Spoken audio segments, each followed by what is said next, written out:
You were raising money for beehiiv. What happened? Not just once, but twice. I got a no from Turner Novak. So the reason I didn't invest was, welcome to The Peel. I'm your host, Turner Novak, founder of Banana Capital. Today's episode is with Tyler Denk, co-founder and CEO of beehiiv, the newsletter platform built for growth. And every time we press send, we would get 500 replies. I absolutely love this newsletter. I can't start my day without reading it. That reader feedback gave me the buy-in that there's something here. We break down beehiiv's business model, how it got to a nearly $20 million revenue run rate in 3 years, how beehiiv moves so fast, and go inside its strategy of building in public. We ship as quickly as we possibly can. And that comes from the insecurities of we are missing 20 of the largest features that every other competitor has in this market. When his co-founder Andrew passed away, less than 1 year into building the company. By far, the worst thing that's ever happened, both in my life and for the company. And the time GoDaddy took the entire beehiiv platform offline. It was a real oh shit moment of we are much more fragile than I think we are. If this is your first time listening, I publish new episodes exploring the world's greatest startup stories every week across all your favorite platforms. If you enjoy this, like, comment, follow, share, and subscribe to my newsletter in the show notes to get future episodes in your inbox every week. Let's talk to Tyler. Tyler, welcome to the show. What up? Thanks for having me. So the first question, the juiciest question I think that I could possibly, the topic we could possibly talk about. You were raising money for beehiiv and you talked to me. What happened? Yeah, well, not just once, but twice. I got a no from Turner Novak. So I think for the seed round, which granted, no hard feelings, seed rounds are tough. We were pre-product, pre-revenue. So I think the expectation is most conversations will lead to a no. There's no real hard feelings. But I think the seed plus or extension actually hurt more because that was 8 months later. I think we had 20K MRR, like definitely product market fit. And it's oh, this company can get off the ground and have paying customers and you were using it. Yeah. And the no there, I think actually hurt a lot more. Yeah. Well, so the reason I didn't invest was, and I think it's a good lesson. It's a good in retrospect for me, but then also for the audience, is usually what I do is if I know your prior employer, boss, coworkers, or sometimes I'll just kind of reach out and just ask, what do you think of Tyler? Are you investing? So your old boss at MorningBrew, he gave me a hard no. Absolutely not. Do not do it. And I did not know the full story behind what was going on, but that's why I didn't invest. It was all right. I mean, I was pretty good friends with Austin and he's don't invest. And I was all right, I won't do it. Yeah, I was going to say, and then he went on to invest, not in that round, but a few rounds later. Yeah, no. And I was I remember thinking, I think I literally said, what the hell? What? So you're one of the first employees at MorningBrew. You kind of built their whole engineering side of the business. I'm not really sure what that all entails. It's a newsletter. It's a media company. But can you just kind of talk about that journey, how you initially joined MorningBrew? Yeah, and Austin's obviously a pretty key part of that. And by the way, for the audience, me and Austin are totally boys now. He was our first advisor. He's also an investor. I'm also texting him yesterday. So, but I guess I could get you caught up to that point where he told Turner to not invest. Essentially, in college, self-taught a software developer, taught myself how to code. Me and two other students built this company. It's kind of a two-sided marketplace for startups and software developers. And the first lesson in entrepreneurship, two-sided marketplaces are incredibly difficult. We were also targeting college students, which is usually a terrible idea because they have no money. But it taught me a ton of incredible things. One, how to build something from scratch. So we were 3 students, self-taught coders, and got upwards of 10,000 users, literally from word of mouth, blogging, and we had no budget. So it was a very scrappy, which I think you can actually see a lot of that correlate to how we build beehiiv today. Very lean team, very scrappy, not spending a ton of money, not doing anything flashy, just kind of putting our heads down and getting it done. So fast forward, graduated with a bunch of student debt and that company didn't take off. So living in parents' basement with, literally $2 to $3. I have a screenshot on my phone of my bank account with $2.50 in it. I've definitely had that before. You've got nothing, you don't know what you're going to do. Any money is money, basically. I had literally all of my eggs in this company is going to be a multi-billion-dollar company because you kind of have to be delusional as a founder. And when it was not a multi-billion-dollar company, and actually I just forewent having an internship for the past 3 summers in favor of paying myself nothing, I was left with nothing, and fortunately in my parents' house building. And so I started building Shopify stores and like random like freelance gigs as a self-taught developer. And I got into a conversation with Austin, who's also from Baltimore. And at the time, MorningBrew was him, his co-founder, Alex, and a writer. And they had clear momentum. I think they probably had 50, 60,000 subscribers, mostly college students. This was 2017 or 2016? 2016, 2017, yeah. So that was like pretty big for a newsletter. Like newsletter wasn't really like a business that people knew about back then. It was, the Skim was kind of like the trailblazer in the space. They've been around for a few years prior. They were like a few million subscribers. And then there was MorningBrew trying to be the Skim. I mean, a lot of our early days were just looking at the Skim. What were they doing? Their Skim Ambassador program, their referral program, the style of their newsletter. Axios was just coming in to launch right around that time as well, like 2016, 2017. And I was on a phone call with Austin driving home from DC. And we were just like brainstorming. He's like, one, he was fascinated with Barstool and how a lot of their revenue came from merch. And so that's where we were talking about, should we launch like a Shopify merch store for MorningBrew? You have like an avid fan base. And I was doing Shopify freelance gigs at the time. So like that was like an in. And then at the time, it's common now, but at the bottom of every story, there's like a share on Facebook, Twitter, LinkedIn. And Axios had that, the Skim had that, MorningBrew didn't. And he's like, could you potentially build this? And like straight face, I was like, yeah, absolutely. No problem. I had never touched WordPress before. I had no idea how to do it, but I had literally $2.50 in my bank account. And he offered, I think, $3,000 to do this. Wow. Just to build a share button at the bottom of a email?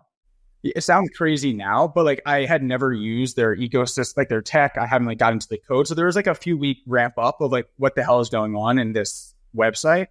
And like, how does it work in email? Like, how does it tie it all together? So there's a decent amount of ramp. And I think you're just at the point, like, I just want this built. So for 2 weeks, I stayed up like 3 a.m. every night trying to figure this out. And like, the funny thing is I almost quit like 4 or 5 times. WordPress is terrible. I just hated everything. Email, as anyone who's coded an email knows, nothing that you build looks the way it does. And like Yahoo, AOL, Outlook, Gmail, like there's just so many variations. So I almost quit a ton, fortunately didn't. And long story short, after building that, he's like, so the Skim has this referral program. Could you build that too? And now I'm like kind of familiar with the code base. I'm like, sure, I'll play around with that. And we basically, for that summer, I just freelanced and built things for 40, 50, 60 hours a week until eventually he's like, do you just want to join us full time up in New York? Which was actually never my intention. I didn't look at the time, there were 3 people sending an email newsletter. And I just like did a mechanical engineering degree, self-taught developer, had like my hand in entrepreneurship.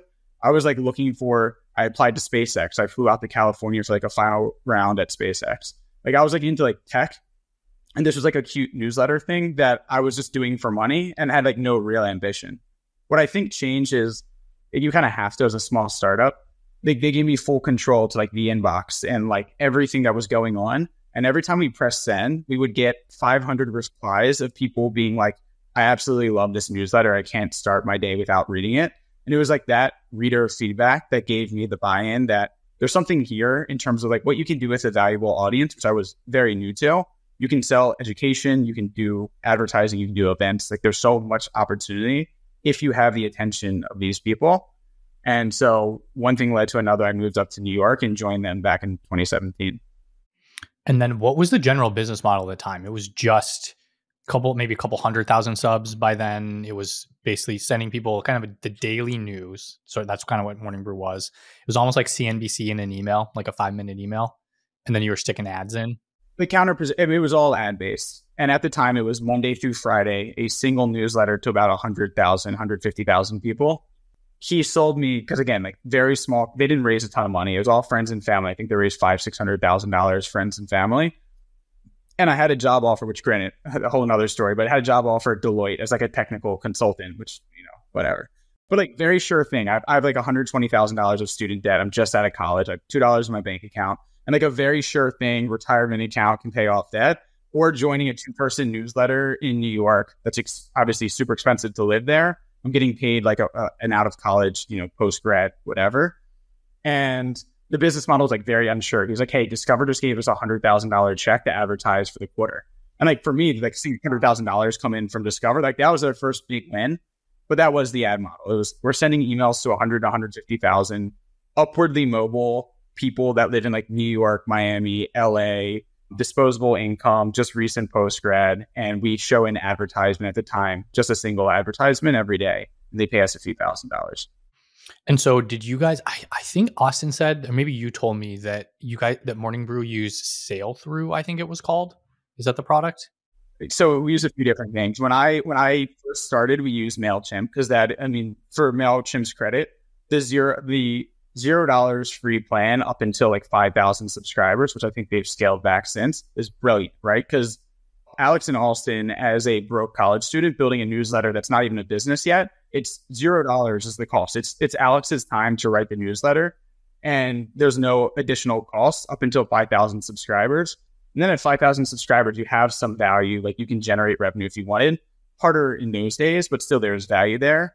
So MailChimp hooked in tons and tons of newsletters. Early days still does. Scaled that up. Then we moved to Campaign Monitor, which is just kind of like a more enterprise one. And then we eventually moved to Sail Through. And I kind of led the migration of all three. So very tough times, like the biggest pain in the ass process you could possibly imagine, moving 100,000 and then like 1.5 million emails from one service to another. But also a huge competitive advantage for what I do now, and like actually living the process of moving emails over.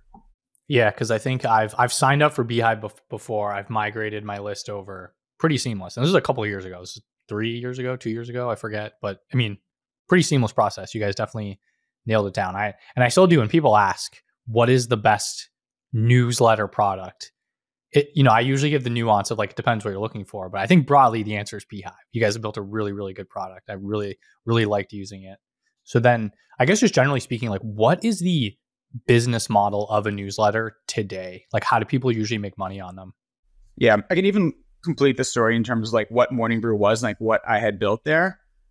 And then it goes right into like beehiiv and everything else. But the value proper at the time, there's like the website component. So everything from the New York Times to CNN.com to every blogger from the early 2000s, typically on WordPress. And like now there's, Wix and Webflow, but content lives online. And so you post your content like a blog, that's where it lives. Then with like the Skim and MorningBrew and these newsletters, basically they would then convert different types of content and put it into an email. And they would send that usually with like a MailChimp. So now you have two different platforms, maybe integrated if you have engineers, otherwise you're copy and pasting. And then there's like a bunch of additional layers, right? So the referral program, there eventually, once the Skim and MorningBrew did it, a few other companies kind of like white labeled and built their own like third-party referral program tools. For ads, you can use different ad servers and drop in pixels.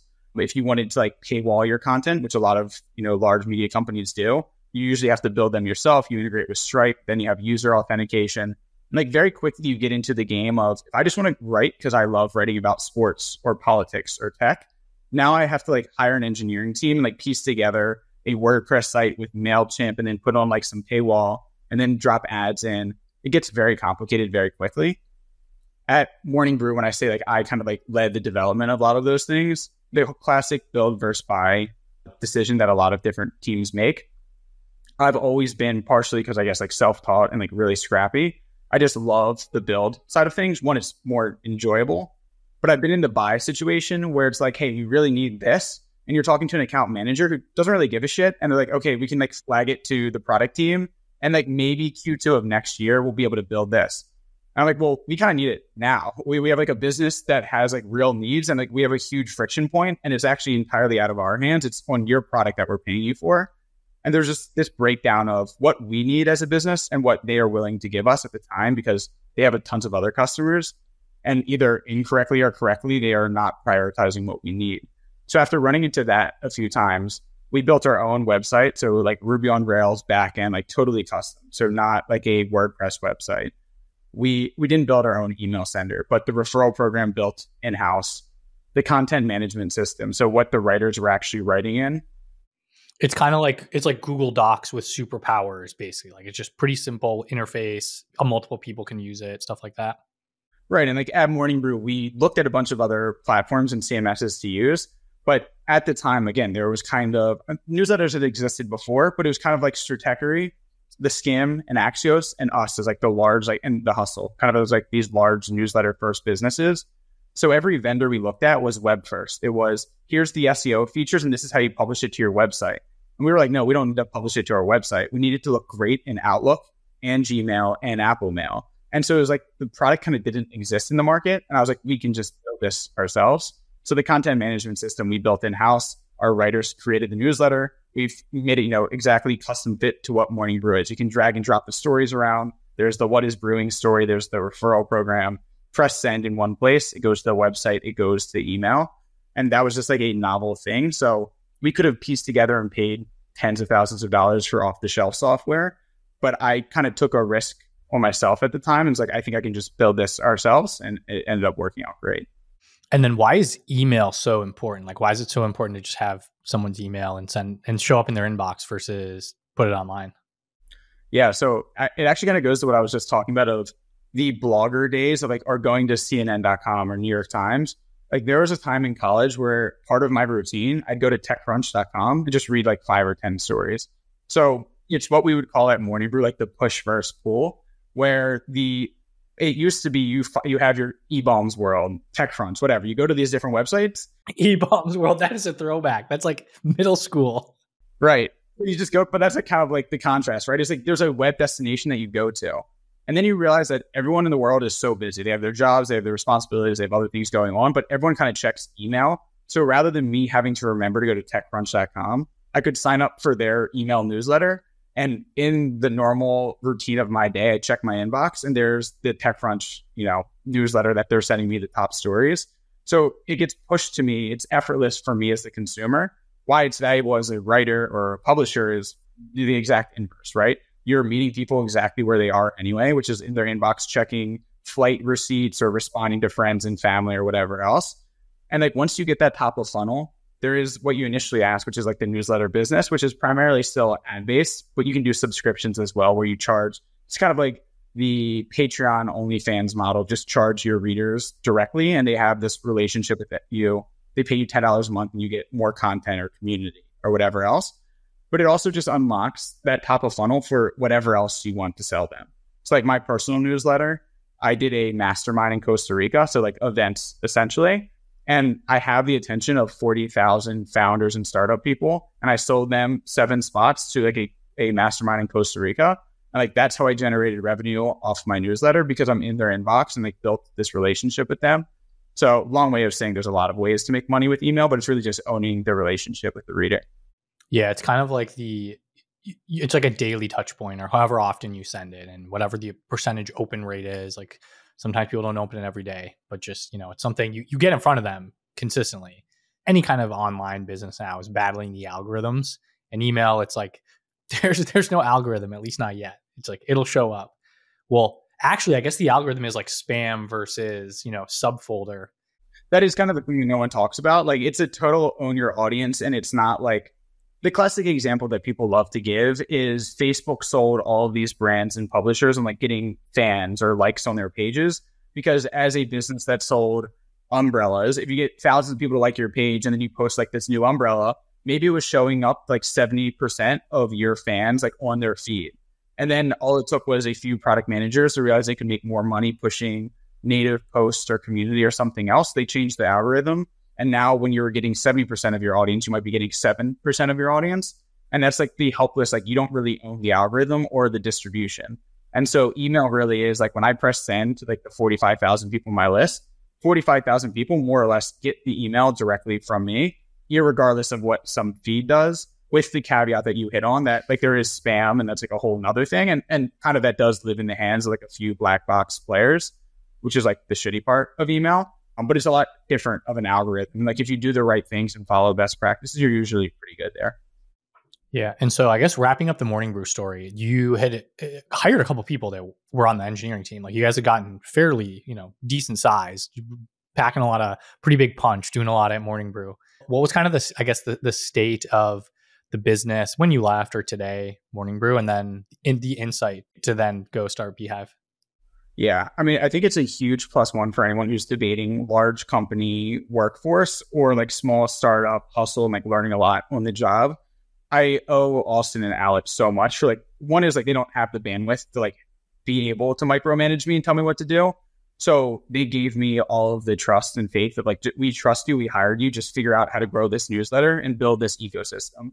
And so I was 22 building like the core infrastructure of like how we're sending emails, how our writers are using the platform, how our readers are interacting with our content. And like a total, like I don't have a boss, I don't have a mentor. It's just like a figure it out situation, which is amazing. So I did that when I was 22, 23. For 3.5 years. I joined when we had about 100,000 subscribers. Left, the team was probably about 40 people. We were at 3.5 million subscribers on the main list. And then we had like a few other verticals from emerging tech and retail and HR. So more like an established media business, but we were about 40 people doing probably 20 million in revenue in the year that I left. And it was like 2020. Okay, 2020. Yeah, and then about 6 or something months later, I think it was acquired by Business Insider. Even funnier, I left kind of like on, so at least like what we led with, so like Austin kind of recommending you not to invest in beehiiv. It was not bad terms because like, again, like there was 3 of us in like a closet sized office for years, just kind of building this business. But in anything with like startups and like that type of culture, it's a lot of egos and emotion, and there's like a lot going on, and there's like a lot of money on the line as well, right? Like they're entrepreneurs, they own most of this business. There's like a potential acquisition on the line. And at the time, not many people had left the business. It was a great place to work. I'm sure still is a great place to work. And I just like kind of hit my limit of like, I came in with pure white space. Like there was so much to build. And 3.5 years later, I kind of like scratched that itch. We were like optimizing the website, which is a little bit less exciting for me. And of course, I have these broad ambitions and like an ego as well of like, hey, I built all of this. I want to be paid a lot more. I want more equity. And Austin's like very pragmatic. And he's like, no, like you're in New York, you're 4 years out of college. This is like what the going rate is. So there was like typical compensation friction, and also like where's value being created. And I was there for 3.5 years. So I kind of like left, maybe not in the most like mature terms. I didn't just like pick up and leave, but I was like, yo, I got a job at YouTube Music and I'm out in 2 weeks. And I was like the first person, especially like the core, like early team to kind of just like peace out. So I think there was like ego, and also like you're kind of like not putting us in an amazing situation. And then to make matters worse, I had no idea that they were in talks with Business Insider to get acquired. So I joined Google 4 weeks later. And like literally, I think the second week on the job, I wake up one morning and get a notification from like 20 of my friends being like, yo, congrats. I can't believe MorningBrew just got bought. I had no idea about any of this. So I think that also leads to kind of like the drama and the emotion tied up. Like Austin, little do I know, is like in hardcore negotiations to make millions and millions of dollars. And like now a core person on his team is just kind of like piecing out like weeks before. And we're friends. It's like a whole weird thing, but that's kind of like what you get into with like startups and friends and relationships. Yeah, that makes sense. And then you're at YouTube for a little bit. YouTube is cool because, well, one, I joined YouTube in 2020 when they just went remote. And you still see the headlines now of like, you know, the bloat of like a massive business. For me and like my career trajectory, it was, I did like my own startup in college, like amazing experience.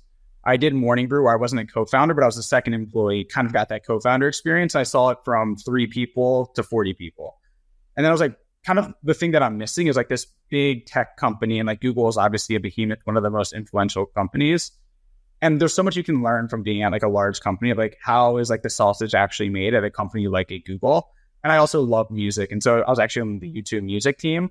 So for me personally, it was, I've seen small, like let's do big. I knew I wasn't going to love big for all of the reasons that you can, like I love startups. It's a total contrast. But I thought there was some value to learn just as like, I fell into the product role without even knowing what product was. And Google was kind of like the gold standard of product management. So I went to Google. They had just gone remote for the first time from the pandemic, and definitely a clash of, you know, they've been in person their entire lives. And now there's a bunch of middle managers, 30s, 40s, 50s working remote. It's the summer. They're like by the pool. They're hanging out with their kids. There's like no real processes in terms of like, how do you get things done in a remote culture so abruptly? For beehiiv, we've been remote day one. So like everything we've ever done in our processes are async and remote. A company like Google at 150,000 people being in person every day that of their entire career, most likely, and then going remote all of a sudden, I definitely felt like a lot of gaps of I'd finish work at 11 a.m. and be like, what do we do now? Because I was on the startup culture of just hustle. And I would say generally at Google, they're not at the same pace, which one of their, what was it? Sergey just said in an interview and then walked it back. Yeah, I think Eric Schmidt also, the old CEO, I think they deleted the video. He definitely called them out. he just told the truth in that there are startups that move very quickly, and someone could probably go into Google and cut 40, 50% of the workforce, and they would crush it with earnings and bottom line and probably have the same output. But that's kind of like what below and middle management does. And I mean, Google's not the only one guilty of that. Yeah, I think another example is, I don't know necessarily about boosting the bottom line, but Twitter, I mean, they cut like 80% of the staff and the company didn't die. Like everyone's like, oh, the servers are going to blow up or whatever. And it's still there. I mean, different case on the business side. For sure. They also decided to cut off revenue as well. But yes, they had the cost idea down, Pat. It was the revenue part that they didn't really think through. But no, I mean, I see it now too. We're 75 employees at beehiiv, and a lot of people come from larger companies, or like they hit a threshold of like, this is all I can do. I think the natural thing, partially ego is like, hey, I want to have a larger team. Partially is like, I'm maxed out on bandwidth. And I think it's really easy just to say, yes, let's just hire more people, let's add more processes. But like, I've seen the flip side of like how much that slows things down. I think it takes a lot of maturity to realize, like, yes, in your current role, you can't do everything on your plate, but like sometimes that's okay. Sometimes maybe we just do it 7 out of 10, and that's totally fine if it means we're saving a whole nother person's salary, benefits, processes, cross-functional meetings. Or like maybe that one thing that you can't do now is fine being done in a month. But I think when you're in the startup hustle and culture, it's really easy to be like, oh, we want to do everything right now. And if we're blocked, the answer is just hire more people. I like hate that answer. I push against it every week. Yeah, I think one of the things that I think is always interesting is you said you just like hate meetings. You just don't like meetings. I don't know if those are the exact words, but why is that? A lot of it kind of goes to like the DNA of what beehiiv is. Me and my 2 co-founders are all engineers, and we like identified a need in a very crowded market, and we had 0. So like the only thing to do at the time was to put our heads down and build new features. And then when we launched, we were the shittiest product in the market because all of the competitors have been around for a decade plus. And we like pieced together something over 10 months. So like then you have users who are used to very polished products telling you like, hey, this is cool, but you're missing 10 features that I absolutely need. So like in that situation, there's not a need for like financial projections and modeling and meetings. It's like the users are telling us directly what we're missing, and we just need to put our heads down and build it. And so I think 4 of our first 5 employees were all engineers. So I think it kind of comes from that culture. And I still feel that hustle. Like our competitors are still 5, 10, 15 years ahead of us, or have been around longer. And there's just so much to do. And meetings are just sometimes necessary, right? But we're remote first. We do a lot of things async. I feel most productive personally, and I kind of project it on the rest of the team when I can put in my headphones and like, here's the 10 things I need to do. And at the end of the day, those 10 things are done. Meetings are talking about doing things in a lot of cases without actually doing them. Yeah. That's cool. I know you guys have a really interesting structure with remote. Maybe we'll get into it a little bit later because I want to make sure we get on. You had this insight to start beehiiv. You spent almost 4 years building MorningBrew. How did it all come together, starting the company? Yeah, probably 2 things. One was just seeing the response in the inbox. It's like a very tangible response of how people think about one. Mostly the content is like 80% of the replies, like kind of political, hated that stance. But I'd say that we always got a few hundred responses each day being like, these emails are beautiful. They look amazing in Outlook. This referral program is so functional. Like I've referred it to 10 people. Like what software are you using? And a lot of the people responding either had their own newsletter or worked at a business or a company that had like a company newsletter. But like MorningBrew kind of became that North Star of like a very well-run, polished newsletter in the newsletter ecosystem. And in being the person who led the development and made a lot of the decisions of how it worked and functioned in that way, when people are like, hey, I really want to use this referral program, is there like a software you could recommend us off the shelf? The answer was no, like we built it in-house. So it's like, didn't solve their problem. And it was also like, I also built that. Like I know exactly how it works. And so it was like pure demand validation. And people were asking for the referral program, the CMS, and kind of like the total package of what we had built. And then at the same time, Substack just raised 65 million. So this is like dating it to like 2021. They just raised 65 million at 650. And at the time, Twitter was just a bunch of angry Substack users being like, hey, I can't do these 10 things that are so obvious and available in every other email platform. So there wasn't huge user love, at least visibly, from like what you would see in like the narrative. And I know what we built at MorningBrew was super powerful. And we even had the case study that took us from 100K to 3.5 million, like arguably one of the most successful newsletters. And here's a competitor who has raised money at nearly $1 billion valuation. And from the outside looking in, it looks like everyone kind of doesn't like it. And so that was kind of the push I needed to say, like, I think there's something here when I see more people adopting newsletters. One, I feel like I'm in the 1% of people who really understand how to build the tech and the data and everything that it takes to build a successful newsletter. And kind of the stars just aligned to kind of push me over the edge there. Yeah. And so did you you kind of started building it and you raised money kind of as you were working on it? I can't remember what happened first, if you officially launched or if you just did a small round first. What was the order? Yeah, the whole timeline's super funny. I left MorningBrew. I had my 1 week in between MorningBrew and Google. And I was going to go to San Diego and I got COVID. So I'm just like trapped in my Brooklyn apartment with nothing to do, no plans because my plans just got canceled. And I like can't sit still.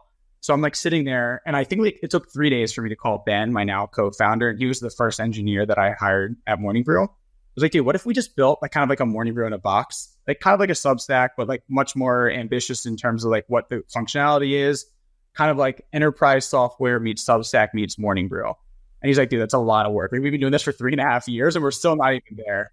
Yeah. And I just like couldn't sit still on it. So like I literally left MorningBrew and like within a week, I kind of like planted the seed of I think we could do this. It was kind of convincing Ben and then Jake, the other co-founder. So it was us three. And Jake was also a software engineer at MorningBrew. And then we just like, after a little bit more buy-in, like November of that year, so probably 2 months after I left MorningBrew, we just started building. We built up until the summer, which is when we started talking. I think I got in contact with you probably around July. So July of 2021 is when we kind of had a functional prototype we could kind of show people. No one was using it. I don't even think you could send emails at the time, but it kind of existed. And that's when we raised money, closed our seed round somewhere around like August, September. So about 3 years ago, and then went full time in November. Okay. I think a pretty common reason to not invest at the time was probably just like super crowded market. You didn't have like barely any features anyone else had. And then also the market kind of seemed small probably too to some people. Like, how do you actually make money here? Was that like a good summary of like the reasons people didn't invest? Yeah, I'd say it was like a bloodbath of competition, right? So you have the incumbents of MailChimp just got bought for $13 billion or whatever by Intuit a few years earlier. That was around then too. Okay. I think this was probably 2 or 3 years earlier, but it kind of showed it was both a good and bad thing. Yeah, 13 billion. I forgot it was that big. Yeah, that's a massive number. Might be 11 billion, but yeah, it was definitely a like, oh, you could build a successful email first platform, and there are no shortage of people who want to send emails in this world to the extent of $13 billion. But then you also had like ActiveCampaign, Aweber, Campaign Monitor, Sales. Like I could rattle off 24 email providers that are like legacy tech. So those have existed. They're all like very successful multi-million-dollar businesses. Then you kind of had this new wave of Substack, which just raised at nearly $1 billion valuation.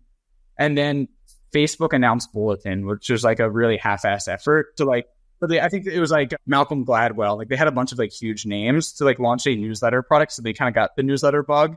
And then Twitter had just bought Review, which was like one of the competitors. But like it made it super easy to have like sign up to my newsletter in the bio of your Twitter profile. And this was back when Twitter was still like really crushing it, at least like from outward looking in. So bloodbath of competition, a lot of established players, a lot of flashy players, big techs getting into it.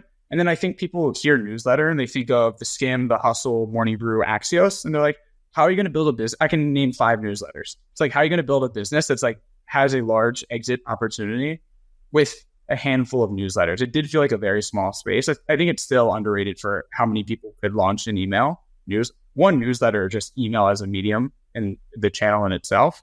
But yeah, those are definitely the big pushback. Yeah, because I think if you talk to any VC, they're like, oh, media businesses suck. Like they're not good businesses. That's kind of a little bit of a loaded opinion though, because VCs probably shouldn't be investing in media businesses most of the time, like the traditional model, or at least like there's like a graveyard of all these venture-backed media companies, but they're actually pretty good businesses. They have really good margins if you grow them in the right way. And we're not a media business, right? Like we're a SaaS platform for sure, but we serve media businesses. I think you also, in those days too, again, we are pre-product launching, pre-revenue, pre-users. There's definitely a balance when raising money for the first time of selling the vision of what you think this can be. But then you also get the syndrome of like trying to be everything to everyone. Because like at that point, you really can, right? You haven't proven any concept. You don't have any traction. And so being on the other side of the table as an investor, I think you're kind of looking for like some very narrow focus. And our narrow focus at the time was we can do email newsletters better than anyone else. We just built MorningBrew. Substack has proven there's a market here. But like the long-term vision is much bigger than just email newsletters, right? Like we have an ad network, we have other monetization channels. I'd love to be able to sell into publishers and businesses. We sell into VC companies that send their customers and like portfolio company comms all through our channel and platform. So like the market's just anyone who sends email. But if you say that pre-product, pre-user, like you sound like very scatterbrained. So there's definitely a fine line of focus and go-to-market with like a clear path to expanding. And it's definitely difficult to do as a founder. Yeah. And I remember too, the thing I thought was really interesting, which I wasn't sure if it would work or not, but I thought it was an interesting pitch, was you wanted to build this kind of newsletter ad marketplace, kind of like programmatic, because you had all the data on the back end. I remember thinking it was like, I think that was the reason I was like really considering it, because I was like, man, that's huge if you can figure that out. Faraz at Lightspeed, who led your Series A, maybe we'll talk about that later, but he's like, you got to get him to talk about this thing. So what is that? How exactly is that, or will that work? Yeah, I'd say two things just jumped out. One is, I think why I'm super competitive. And one reason why I keep track of everyone who said no in the early days is because it actually is, you're so early. It's not like I don't believe, like the numbers don't make sense to me, as in like you're not showing the right traction or ROAS. It's kind of like I don't believe in you, which like I always find is like that is kind of like what seed investing is, right? Because you kind of are betting on the team, which is why I have all of our seed investors get included on our monthly investor updates, because like it is like somewhat of like a personal. Yeah, they're good updates.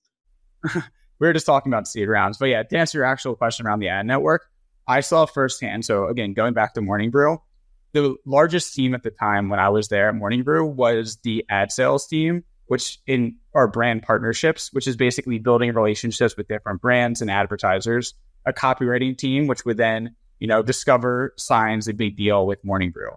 They give us $500,000 to run 5 ads in the newsletter. We take their talking points, we convert it into bite-size at native ad placements with their copywriting team. We put it into the newsletter.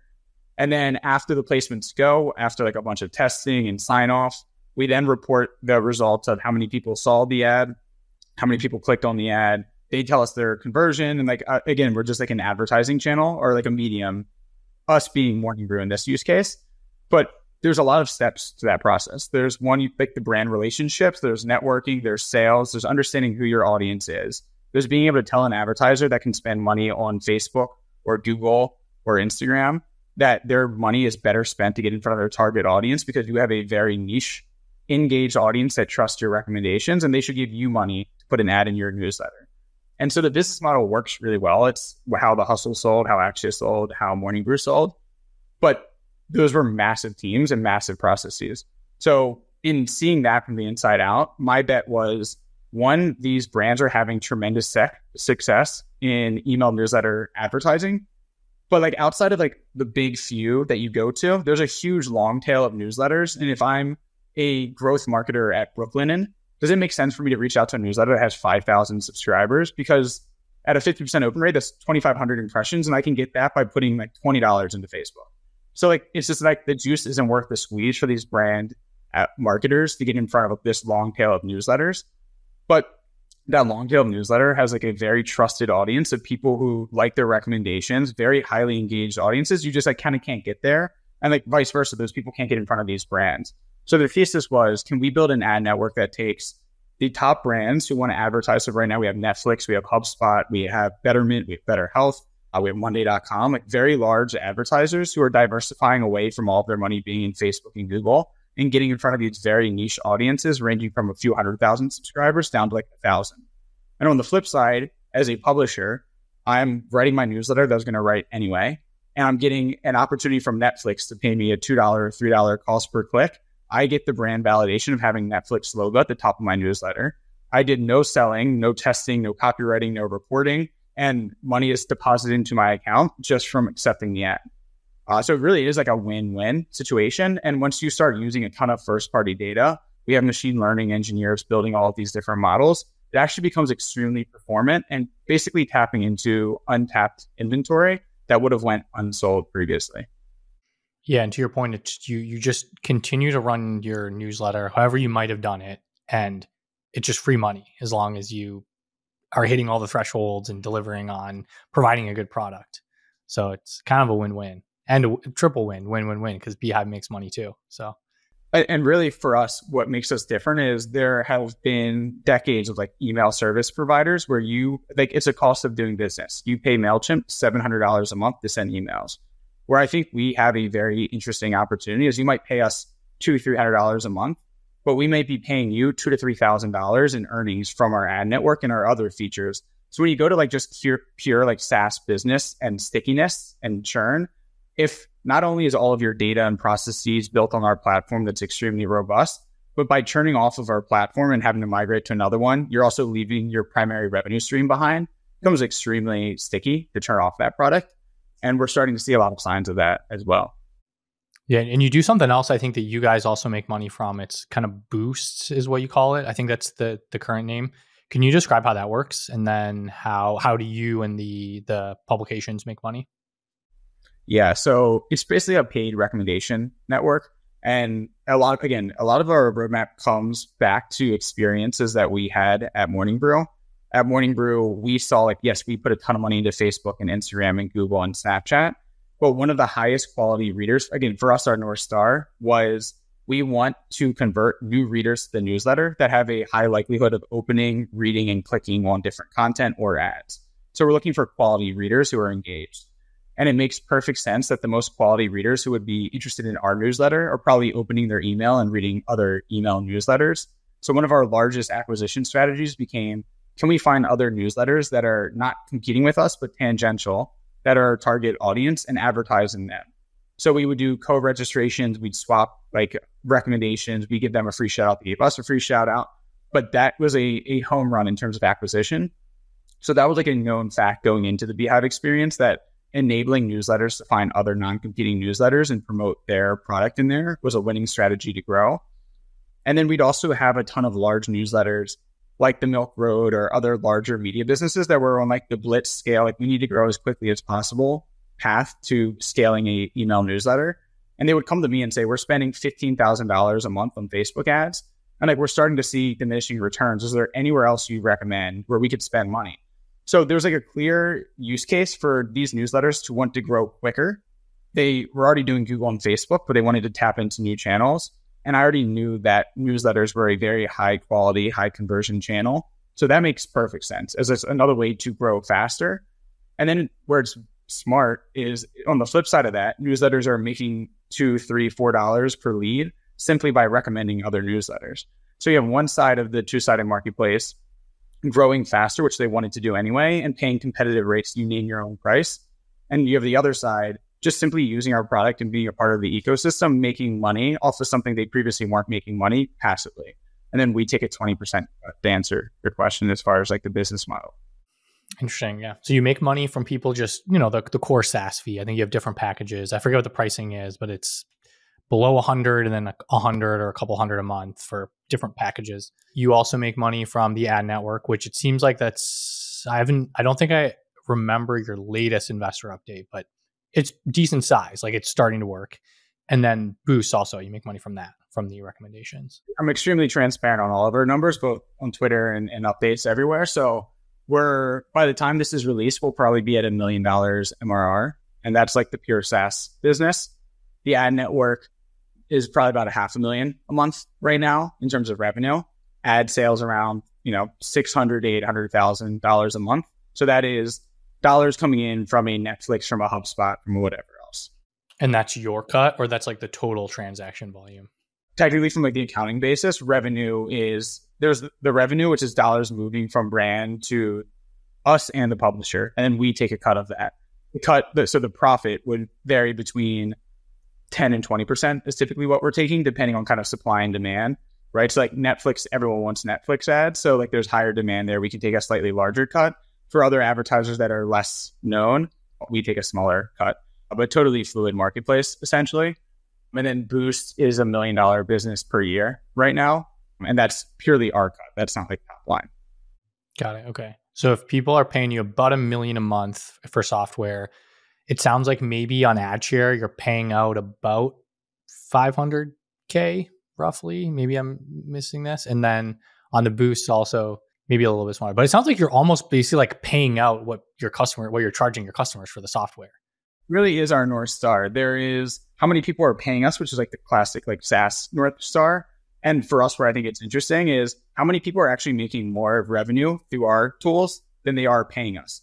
Because that gives you a ton of pricing power to increase prices, right? As long as there's a delta, but not even increasing prices, just as far as like reducing churn, tons of, stickiness in terms of like being able to pay out more than what you're paying us. Yeah. Interesting. Okay. So I don't know if we ever actually finished this. So you closed out the seed round. How did that go? Because I know it sounds like it took a while just based on the times, like took a couple months. How did the seed round go? It's funny because it was time box. I lived in LA for the summer. I was living in New York at the time, and me and some friends got like Seven Hamptons house. We got like a Venice house in Los Angeles. And so it was like 6 of us living in this house for like the month of July in 2021. So it's like very easy for me. I came in with the goal of, I need to raise money this month. Like my top focus is raising money. And we left the month with a term sheet from Social Leverage. So it was about a month process. So like, I guess all things being considered, fairly fast, but feels like hell in the moment, as like anyone can relate that's raising money, of just repeating yourself. Also just like a funny time and place in my life where I'm living with like my 6 best friends in this house. I like have a job, full-time job at Google. Every waking free moment that I have, I'm just repeating myself in this living room for like all my friends. They're like, shut up, quit. I don't want to hear this anymore. But it's just funny how it works out that like it was a month lease that we had. And like the goal for me was like, let's raise money in this month, and we hit it. So that was like the timeline. The money hit our bank sometime in August. We went full-time. I went full-time immediately. And then my 2 co-founders joined probably a month later. This was like back in the walking on eggshells with Alex and Austin time, where I was like, hey, like kind of raise money. They're my co-founders. We kind of need to start building this thing. And kind of like give a little bit, get a little bit. We gave them like an extra 6 weeks to work out MorningBrew to make the transition smoother.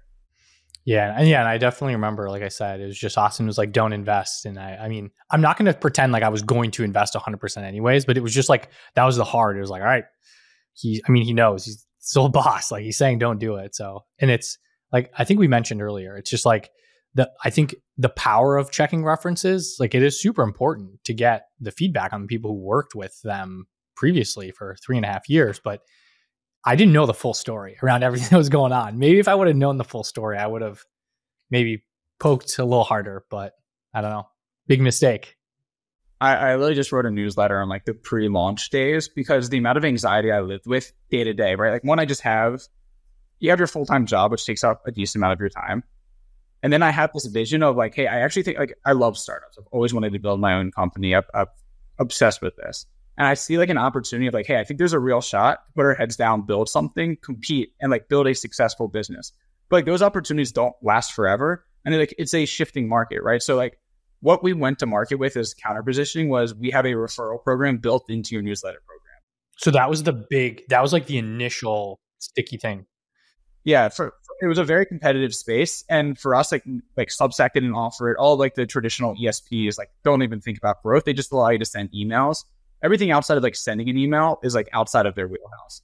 So for us, it was, we can kind of do what Substack does out of the box. You have a website, you have a newsletter, but like our kicker is like, we're going to ride the momentum of MorningBrew success, and you are going to have a referral program built into it. Again, now it's a bit more commoditized, but that was our counter positioning. But if you can imagine the stress of 10 months of building this at like glacier speed, because it's like nights and weekends for me and my co-founders. And then there's Substack who just raised $65 million, who like sees the success of MorningBrew and the hustle and these other growth-driven newsletter companies. And like in the back of my mind, I'm thinking they're going to launch a referral program, and that goes our entire go-to-market, like, counter positioning. So the amount of anxiety of building something very slowly against a fully funded, like full-time team. And I'm like kind of battling egos with like Alex and Austin, who are my good friends and like former bosses at MorningBrew, but I'm also kind of taking 2 of their 4 engineers to co-found this company with me. And there's like legal implications. Like, I don't know if I'm like waking up with like a non-compete or a non-solicit. And like, there's just a lot going on while having a full-time job, while falling behind in this market, while also having like this like dream vision of, I think we could do this and pull it off and build a business. But each day that we're not full-time heads down on this is like, we're getting further and further away from being able to compete. And it's just a ball of 10 months of anxiety. And then you did launch. What happened with the launch? How'd it go? Good. So one of the things when we raised our seed round, so like for anyone listening who kind of raises money pre-product, I kind of tipped our hand on Twitter and was like, hey, I was previously built this at MorningBrew. We're building a product that does kind of MorningBrew in a box. If you have any interest in this, and this is like people kind of shitting on Substack at the time on Twitter, where I was like, just put your email in, collect a little bit of information. So I kind of had like a wait list, and we got 450 people on the wait list from that tweet. So that's kind of like what I went to investors with. I was like, it's not the biggest thing. Like, it's not like $1 trillion market in my hand, but like 450 people that have showed some level of interest in wanting to use this product. And I had like 2,000 followers at the time. So like decent conversion there. So when we launched, we contacted all 450 of them. Obviously, like conversion super low. Like they were interested at the time, but like picking up and moving their email list. The other cheat code that we did for growth, which I'm surprised more people don't do more of, is one of the reasons why we had the conversation too. Our seed investors and angels all had newsletters, or most of them did. So, for example, Litquidity, the meme account on Instagram and Twitter, had his own exec style newsletter that was using like a random email provider. And he raised money. And like the first ask is like, look, like we just started, like we need like a little bit of momentum here. Plus we're like a very like consumer facing product. We have the logo and the footer of like built on beehiiv, both in like the email and website. So there is network effects of getting large users. It's like the other growth hack is when we convert someone to move over to our platform and they're sending to 100,000 readers, that's 100,000 people that see our logo at the bottom of their footer. So there's like natural network effects in the business in itself, which works in our favor. And then we had probably 24 angel investors that had a newsletter of some sort. Some put up a little bit of a fight and like we're like righteously kind of like, you know, like I have like a full business that like works on this platform and you just launched a week ago. I'm not sure if I'm going to move my entire business that's generating revenue for me into your platform. That's why like always give a huge shout out to Litquidity. No hesitations asked. Like our product is so janky at this point. Like we just launched. And he picks up 100,000 emails and just drops it right in. We had no idea what we were doing with like deliverability, scalability. We've never even sent that many emails. And he just starts sending 100K out every day. So he was the big first customer. He was definitely our biggest first customer. So I always like love to give shout outs, like, because like looking back now, there's like so many people that like stuck their neck out and took a chance. So like it's something that like from a business sense, from where they sat, did not make sense whatsoever when you're accounting for the risk, but they did it and they put their money where their mouth is and moved over. I also say that because some investors actually didn't, and it pisses me off that like we're like fighting tooth and nail for market share. I say now like there's a little bit more competition around allocation. At the time, I would have taken any dollar, so like whatever. But they had a spot on the cap table and they kind of didn't help support us when we needed it the most. So that's always like tough. But anyway, what I'm trying to get at is for anyone listening, the whole like finding who your target user is and having them invest. So they have like an actual financial incentive to use your product and promote it. And you're getting beta users who can then give you feedback and make the product better. Some combination of that with the referral program was kind of like our go-to-market strategy. Yeah, I think another thing you've done a really good job at is kind of building in public, and you've done a really good job of building like brand affinity, employee and customer affinity around the product. What do you think you did right there? A lot of it comes from the insecurities of being a very new product and needing to build whatever narrative that you can that people are actually using this product. So going back to Litquidity example, right? He says like, hey, I just moved over to beehiiv. It's going great. It's like the cheapest retweet you could possibly get from me. I'm like, dude, obviously like do that. And then people start seeing like, okay, I'm not like super happy with MailChimp or whatever I'm using. I'll try beehiiv. Then we are very design forward and like user focused. They have a good experience. They tweet about it. Hey, I just moved over to beehiiv. It's so much better than what I was using previously. The easiest retweet of all time from me, right? And so you start doing that, and it kind of like reinforces itself of people moving over, having a good experience, sharing it, knowing they're going to get a retweet from me, my co-founders, our house account. And then it kind of builds this narrative on social media that like, as an innocent bystander scrolling through your feed, you see 7 people just moved over to beehiiv, and it kind of sets in like, oh, looks like everyone's moving. It just creates a narrative, the successful product that we're doing. Yeah, even if it was only 7 people, but if all 7 of those are elevated, people are going to be like, holy shit, beehiiv must be amazing. Everyone's talking about it. And especially at the times, like I have noticed like Twitter's definitely changed a bit in probably like the past year in terms of like engagement and like whatever. But like early days, it was hot. And we just very easily created this narrative of everyone and your mother was moving their newsletter over to beehiiv and having like tremendous success. And we would fuel that. So that's part of it. part of it is like we ship a lot of new features, and that comes from like the insecurities of, yes, like we launched, but we are missing 20 of like the largest features that every other competitor has in this market. So the only way to be able to communicate that we are working on it is we ship as quickly as we possibly can. We send an email to all of our users that says like, hey, we just launched this feature, whether it's like custom fields or automation. So it sends a signal to users who probably were aware that you were missing that. Like, hey, you don't need to churn. Like, we now offer this. Like, that's no longer a reason you need to churn. So it kind of reassures the existing users. But then we promote it on social, have a bunch of people share it, and it becomes like now people who are looking at our product, but they're like, oh, they don't have automation yet. So like, I can't possibly move my email program over. That's very dependent on automation. Now that we've projected into like the broader ecosystem that we do offer that, now it's lead gen of people being like, oh, they're like, they just launched something that was the blocker for me. So now I can move over. So it's like churn reduction, and then also just like top of funnel awareness.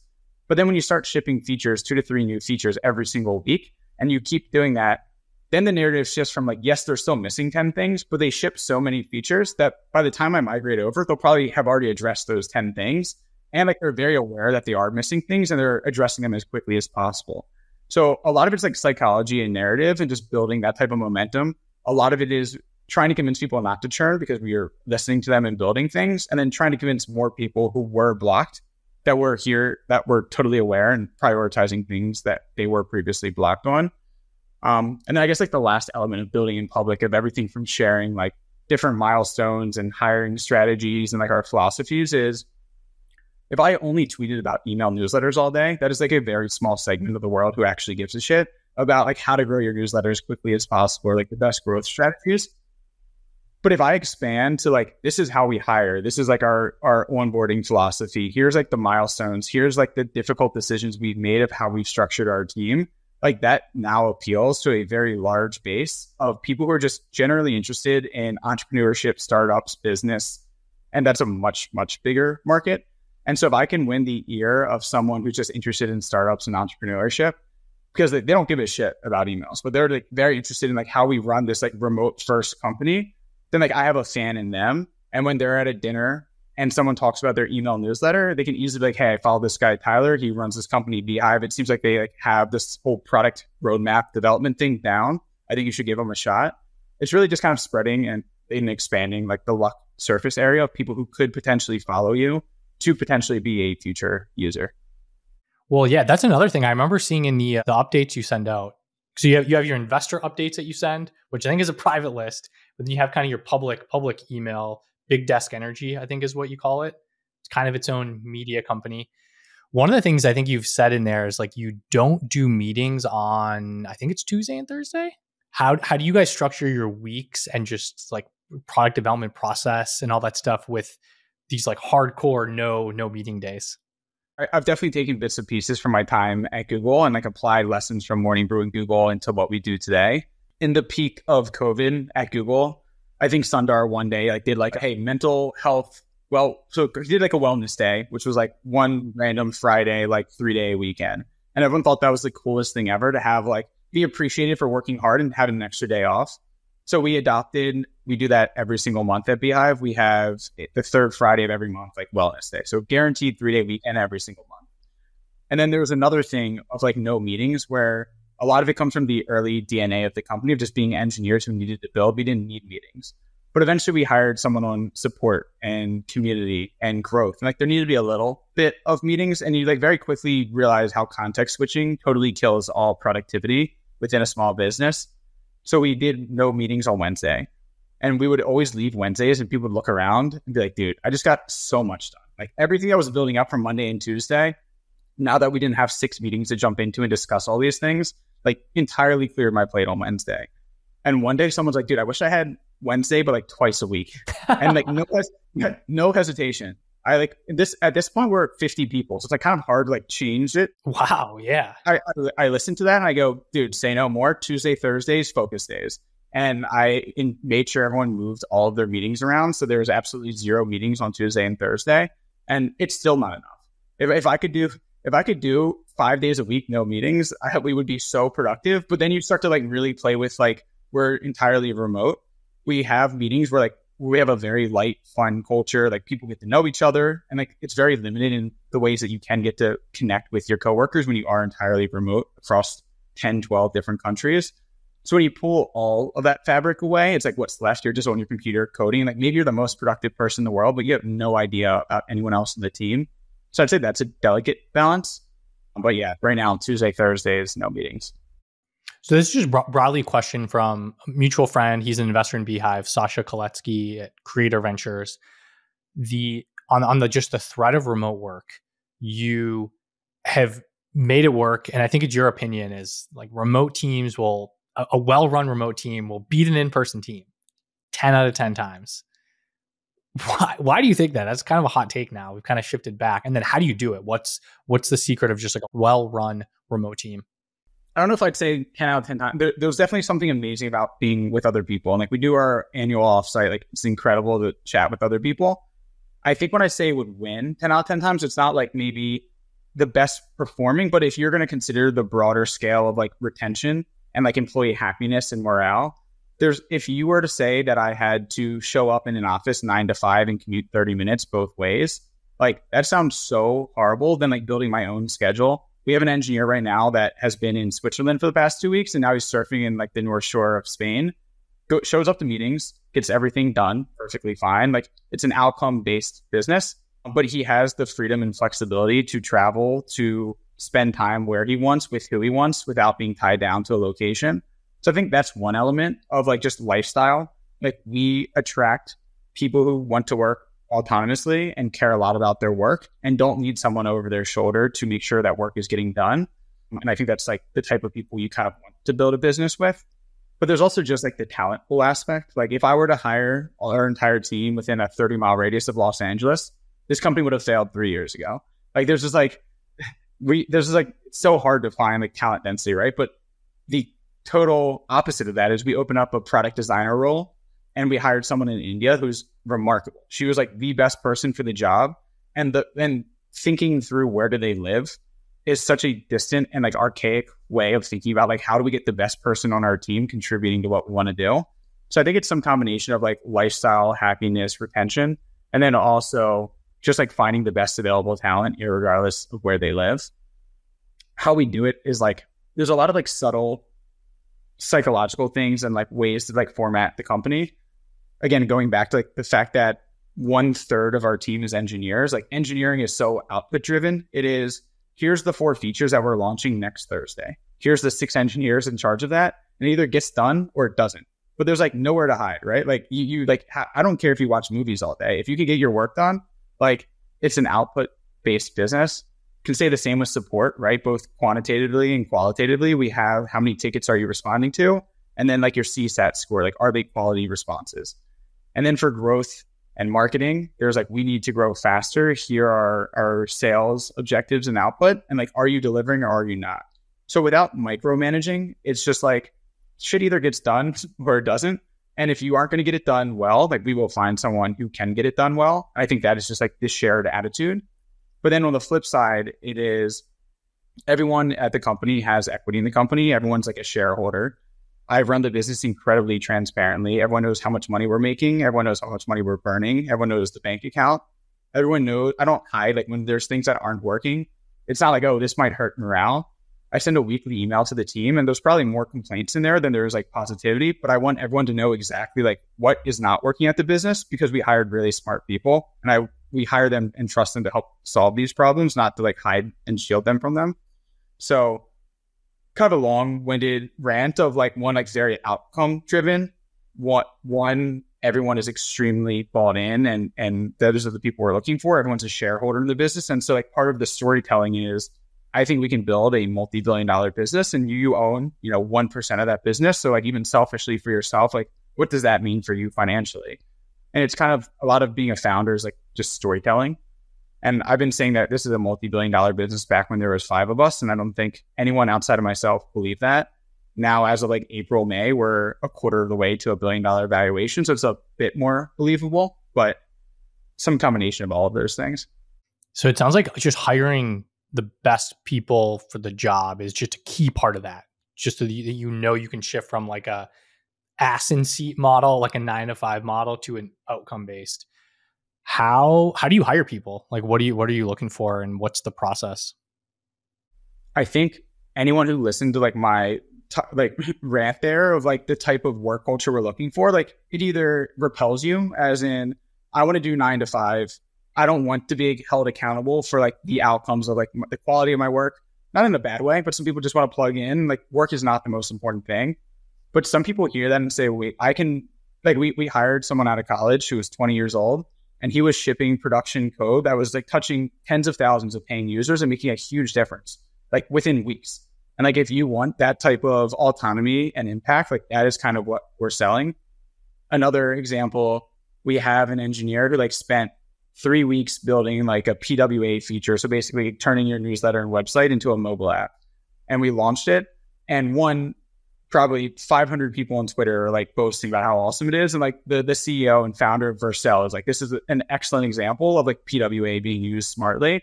And here's this engineer who just spent 3 weeks building this feature and like is being praised and recognized by like CEOs of other multi-billion-dollar tech companies.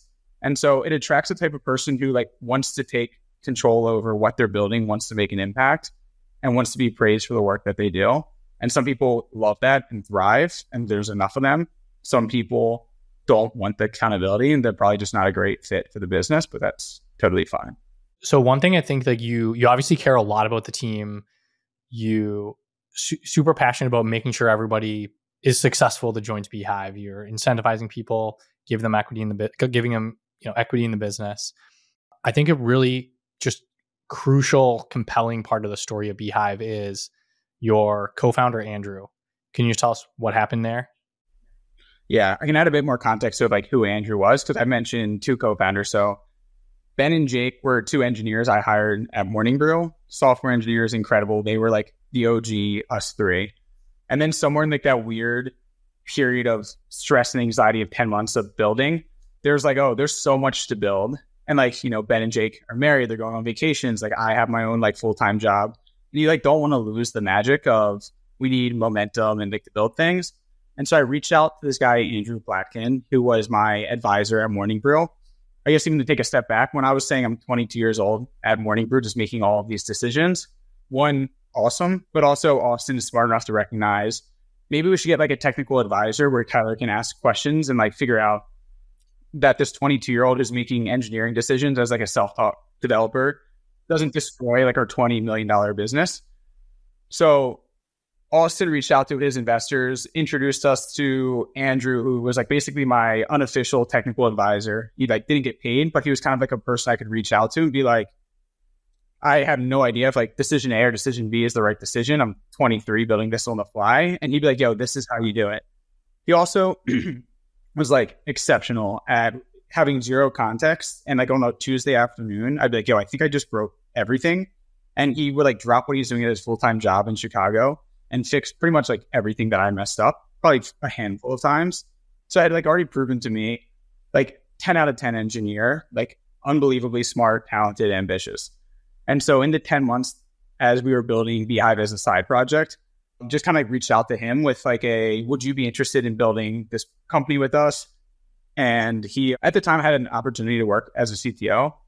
That fell through. And it was like very interesting because Ben and Jake, again, both married. I basically like both selling them the vision of we're about to be our own boss. And like you guys are co-CTOs.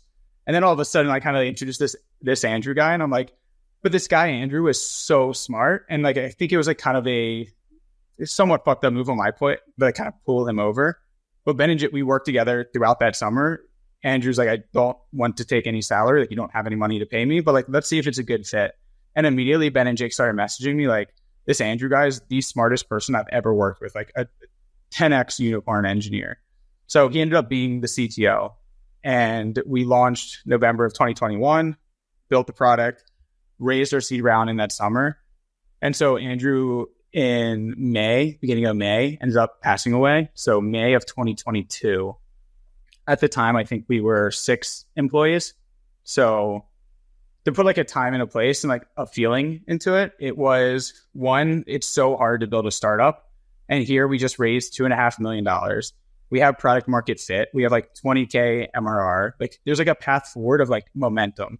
And like, granted, selfishly, my entire livelihood and wealth is tied into this business. And we are like, we have something here that's like magical and working. And then Andrew passed away in the beginning of May of 2022. And that was like a huge gut check. One, like, you know, like the bus factor, quite literally, like he was owning shit that no one else knew how to build. We also just had hit our first scaling issues ever as a company when that happened. And then we were also just like, we're riding such momentum, but everyone knows how fragile the company is. At almost $2 million a month, I still feel like the company is incredibly fragile. I think you kind of feel that way up until acquisition, or like you're so like 10 years into the business. Yeah, you're the chairman instead of the CEO or something. Like there's always like tons of anxiety around just building a business and the fragility of it. And losing someone like Andrew was like one, again, like a 12 out of 10 engineer.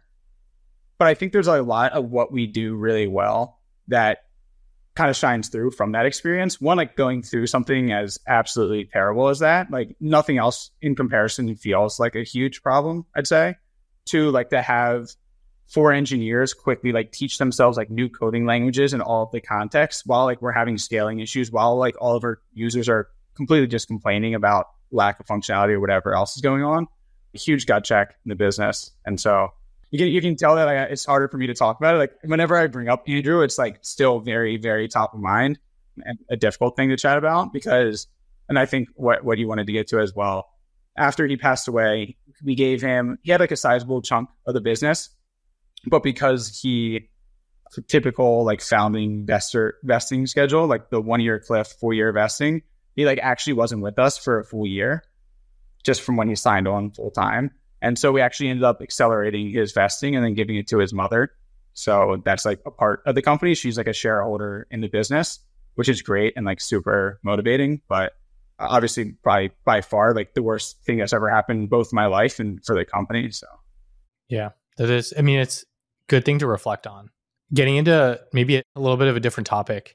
So I know that you never really wanted to raise more money. Like you were just kind of like, we're break even, business in a good spot, don't need to rely on VCs.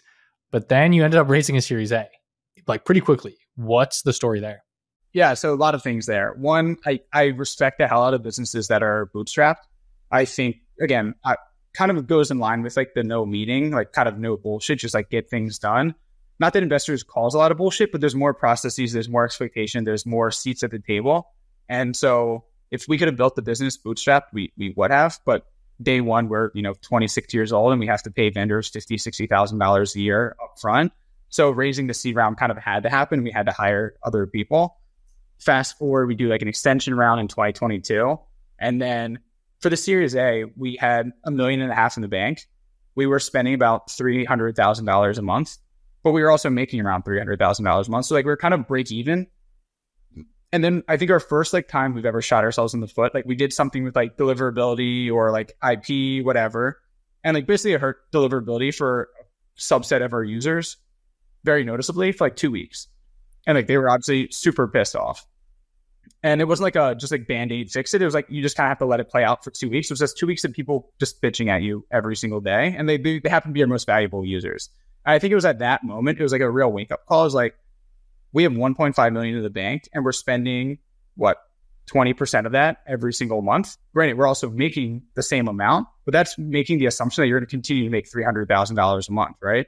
If you saw like a huge wave of churn, which didn't happen in this situation, but very well could have, it kind of showed the fragility of the business. And I was like, my job as CEO is to ensure we have enough money to keep building. And if worst case scenario, like this fails, we have enough money to keep pivoting and trying different things because we have smart people.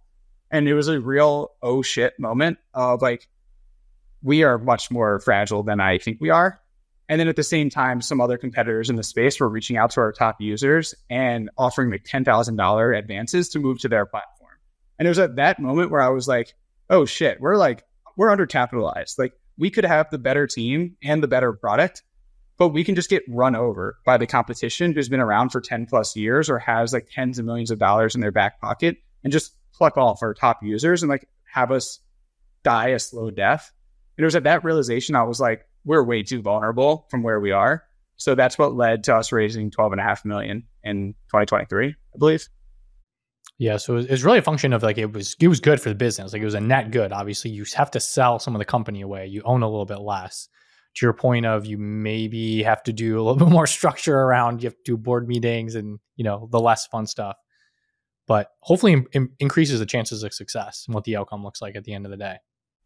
In retrospect, it was a no-brainer. The way that and because I do send this monthly investor update, and we have about 250 people on this, including investors who pass, including our current investors, friends, colleagues. I'm constantly projecting our milestones, our revenue, our growth, these big users who are signing on, which obviously leads to a lot of people reaching out, being like, hey, we'd love to lead your Series A, or like, we'd love to like invest in the business. So I had been like fighting off months of investors. It sounds like it's a good problem to have, right? But investors would come in now and be like, hey, we'd love to lead a Series A. And for me, it's like, I don't want more dilution. I don't want more seats at the table. I don't want this. Like, I think we're break even now, and I can see a path forward where slow and steady, we continue to hire one person, scale revenue, hire a person, scale revenue, and build this business sustainably. And then you kind of get like punched in the gut, and you're like, you know what? It's honestly just not, we have such a good thing going with like very smart people and an amazing product. I'd hate for a bad month or like a black swan event of like some AI feature that's like totally changes like the Gmail algorithm. And now we're like shit out of luck finding a new product and pivoting with, 2 months of runway. Well, so you talk about the importance of the investor updates, but I know you also think it's kind of not a good use of time to build all these investor relationships. How do those go hand in hand? Yeah, I guess to clarify, I do the investor updates for me. The first investor update ever was kind of like, oh, we just got $2.5 million. I almost felt like I owed them something as like an acknowledgement. Like I've invested in like a few small companies, and like when they take the money, I just never hear from them. In 6 months, I'm always like a little confused. Like, well, is it working? There's like a seed round, right? So like, are you have users yet? And so after raising the round, I was like, I think I owe them like an update of here's the roadmap, here's the game. Basically, like they're on our team now, and here's like the plan of how we're going to figure it the fuck out and grow this business. And so that was like the impetus for it. And I sat down and wrote it. I realized my brain is firing in so many different directions at all times. Like it's really hard to keep track of like, what are our priorities? How are we being held accountable? What did we build last month? What are we building this month?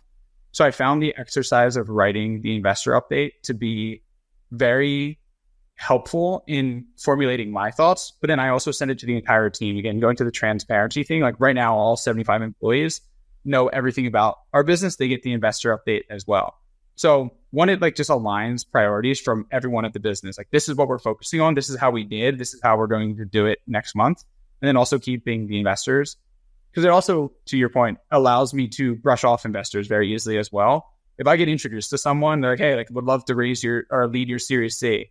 I'm like, honestly, we're not raising a Series C, not really interested. But like, I'm not going to keep you updated one off. I'll just add you. It's like honestly a cheat code of saving my time. I just add them to the investor update. And now at the end of every month, they have full transparency and understanding of exactly how our business is doing. So I don't need to do a one-off coffee chat with them. So it's kind of like a cheat code. I think I learned it even at MorningBrew.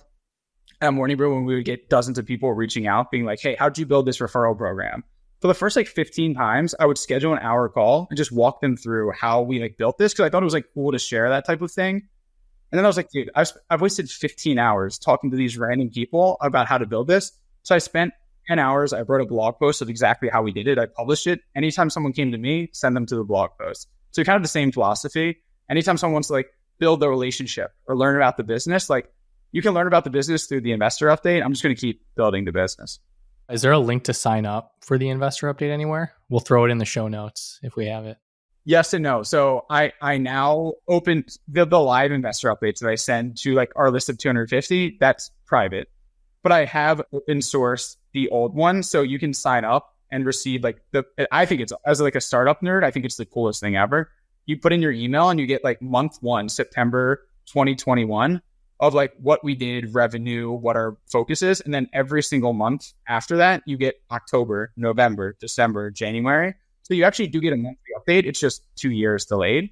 So it kind of protects us. Like we're not sharing the secrets in real time, but it's almost as if you invested in our seed round and are kind of following the journey. Interesting. Okay, cool. Well, yeah, we'll throw a link in the show notes for people to sign up. And that is, I'm assuming, built on some of the automation on beehiiv. Entirely on beehiiv. So I think that kind of gets into like the whole like building in public on my product, right? So it's like the most meta thing ever. I'm not just like building in public and sharing like, oh, this is how we're building this business and how we're hiring and everything. It's like I'm doing that on beehiiv. So I'm sending a weekly newsletter out. I'm open sourcing and sharing our investor updates. Like literally, I copy and paste it from like, I love it. I copy and paste the exact thing that I sent at that month into this automation that you get each month. And so, for example, I just moved over October of 2020 or August of 2022 the other day. So 2 years ago, basically to the day I sent this email, it was 3 months after Andrew passed away. The company was in flux. And in the update, it like takes you back into the moment. It's like very nostalgic. We just hired a new CTO. We hired our chief of staff. Both are with us today. We launched 5 product updates in a single month, which we've never done before. We had 4 engineers and we launched 5 huge updates in a single month. So I think it kind of, one, it's super nostalgic. 2, it shows a lot of resiliency, like 3 months after Andrew passing away, that we were able to have that output. It's really cool to see like that was like a huge inflection point of the business. And it's also a gut check now. We probably launched 2 big product updates per month. It's still a lot, but it's like we have 75 people now. You're slowing down. Yeah. There's actually just like more process. And like when we launch something, it impacts 20,000, 30,000 active users. So you have to be very considerate of how does it impact the 40 other things that we built previously. And those days, the Wild West. But it is a gut check to be like, hey, people complain now that like, oh, we're moving too fast or whatever, like internally. Back then, we moved 10 times as fast. I was answering support tickets and we still figured it out. So yeah. So what is the secret to moving fast? Like, how do you stay nimble? Even, I mean, some people might say beehiiv small. Some people might say it's big, depending on what perspective you have. But how do you stay moving fast? Yeah. So there's like I've written a bit about it. There's like a lot of different things that we do. One is that, again, the core team was me and 2 engineers. So 3 engineers to start. So when you say moving fast, I think ultimately what you're saying is like we launch products and features very quickly. We listen to customer feedback. We run like a very tight, agile process. And that's because 1/3 of the team is engineers. It's always been that way. The DNA is like ship. And the DNA is always the urgency that I felt in the 10 months leading up to launch is we're putting in 10 hours a week. And there's companies that have $65 million in their bank account full time. Like we are so behind and we have so much to do. So there's a sense of urgency that I think percolates through me of like until we own a lot more of this market share, there is so much more to build. There is like cheat codes, like we only typically hire full stack engineers. So I think depending where you come from, if you come from a large company, like when I was at Google, there was a front end engineer, there was like a back end team, there's like a designer somewhere, there's like a QA person. And so now like the back end team's waiting on mockups from the front end team and the front end team's waiting on mockups from and wireframes from the designer. And then we're not launching because the QA team guy is on like PTO. And like, there's just like so many handoffs and meetings and like the meetings add up so quickly. So I'm very fortunate that like both my co-founders and all of our early engineers both had like an amazing product sense. So I didn't need to like break down, like this is how the user would use it. It's like, they get it. They see the feedback from our users. They have intuition about how to build it. And they did front end and they did back end and they wrote tests and they QA'd. So if you can find, I guess what you would call like a unicorn engineer, but someone who's like front end, back end, and like somewhat design and product focused, which is like, again, difficult to find. We were very lucky that 2 of my co-founders are that exact thing. That saves you so much meetings and hiring and process and back and forth. And when you have a very high bar for hiring, in the early days, again, I have the anxiety that we are so far behind and have so much to build. So I just want to hire more engineers, and maintaining a high bar of like the quality of engineer that you're extending that offer to was also probably one of the most difficult, but like biggest cheat codes. So there were times where I was like, hey, this person seems great. Like we have so much to build. We can't get feedback fast enough. Like everyone is just responding with everything that they want built into this product. And we have 4 engineers. This person seems pretty smart. They come from a good startup. And the amount of times that either Andrew or like our most recent CTO, Noah, would be like, honestly, just like not a perfect fit for what we're doing. It's really hard to hear that. But as I've seen it play out, when you do find that like 10x engineer that you finally extend the offer to, such a level up and worth waiting to find the right person. So those are a few of the like cheat codes, I'd say, but lack of process. Also, I think there's also a philosophy of like, perfect kills all momentum. And like the classic, I think I just put in my newsletter, like the Reid Hoffman quote of like, if it's perfect, you shipped it way too late. Unless it's touching money or something that's like very fragile, we knowingly ship things probably 80, 85% done. Not like blatantly missing something, but not entirely polished, because the last 10% can take so much time with guessing of how would a user use this, or like what do you think they want to do? Where you can actually just short circuit all of that by getting it in their hands, and they'll tell you right away. We launched our product today. We did 4 days of QA. I think it's like pretty polished. And immediately 10 people say like the thing that we weren't even thinking about is like actually what we're missing. And so like now we're addressing it today and tomorrow, and it'll be there. But we could have spent another 3 weeks trying to guess that and not got to the same conclusion. So I think there's an acceptance with good enough and getting in the user's hands, where a lot of founders are scared of negative criticism. I send these product updates. I get 40 people telling me what's wrong with the feature. And rather than that like hurting my ego, I just synthesize it, put it into a doc, and send it to the engineers, and they fix it. And like a week later, I respond to them being like, hey, we addressed all of those things. It actually adds a lot more user loyalty and like openness to listen to their feedback. And it got us to a better product in a quicker amount of time. Yeah, that makes sense. So one thing I think you're known for is never taking days off. But there's one time you did take a day off. What happened that day? I actually don't never. One thing I do, I mean, I'm super into my work and love what I do. But I also, get my 8 hours of sleep. I surf, do yoga, take care of myself. So like, I definitely like try to, it could be misconstrued that we are so output driven. We ship so much. We're looking for this certain type of person, and the founder never takes days off, that it like seems like a whole of a place to work, which is not the case. But yeah, I went to a bachelor party. This is like the infamous GoDaddy story, which is also, I think, an amazing lesson. And understanding where your weaknesses or vulnerabilities are as a business. Like, you should know any day that you wake up, if Stripe goes down, you're not accepting payments unless you have a fallback, right? But I think every founder should know their blind spots, and what if goes wrong, or like a certainty that you thought was certain suddenly becomes uncertain, that the business would run into a shit ton of problems. And for us, which we learned the hard way, was we previously purchased beehiiv through like the DNS of GoDaddy, and we had them hosting our DNS services and whatnot. I go to a bachelor party in Cabo, don't check my emails for like 8 hours. Apparently, like one of our users was like a malicious user and sent like a phishing link that got rerouted to our server, which got rerouted to like our web hosting, which was GoDaddy, and like their security team flagged it. And they gave me like a heads up, like a 24-hour heads up, which I missed in traveling. And then they just shut down our DNS, or like our like beehiiv.com, like working as an email, or like not even as an email, as like a website. Yeah. So like the entire product just did not work. So like slowly, like again, I'm like playing beer pong. I'm like drunk in Cabo with my friends. I'm like kind of checking on Slack, so I can never like totally detach. And the engineers are kind of like, hey, like we got 10 reports of like users' websites just coming down. So it was actually happening not even just our platform, which had been easier to identify, but like because a lot of people host their website in like the beehiiv subdomain, our users' websites with their users and readers were unreachable. They're like slowly like shutting down. And so, but the way that I guess like the web propagates, it's not like all at once. It would be like a random subset of people in like, I don't know, Washington State. And so we're like trying to debug it, but like we haven't pushed any code in like 24 hours, so we couldn't figure it out. And like slowly everyone's website started to fall down, including our app. And here I am, it's like a Thursday night at maybe 11 p.m. And GoDaddy, obviously if we had like an account manager, this would have never happened, but like trying to get in contact with their support and escalated through their overseas chat support in Indonesia to like save the business essentially.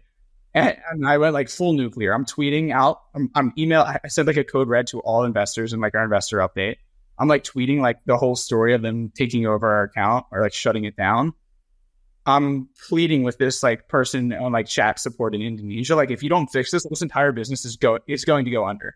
I was like, we have 10 employees and like they will be unemployed next week if we cannot get our users' websites up, our website up.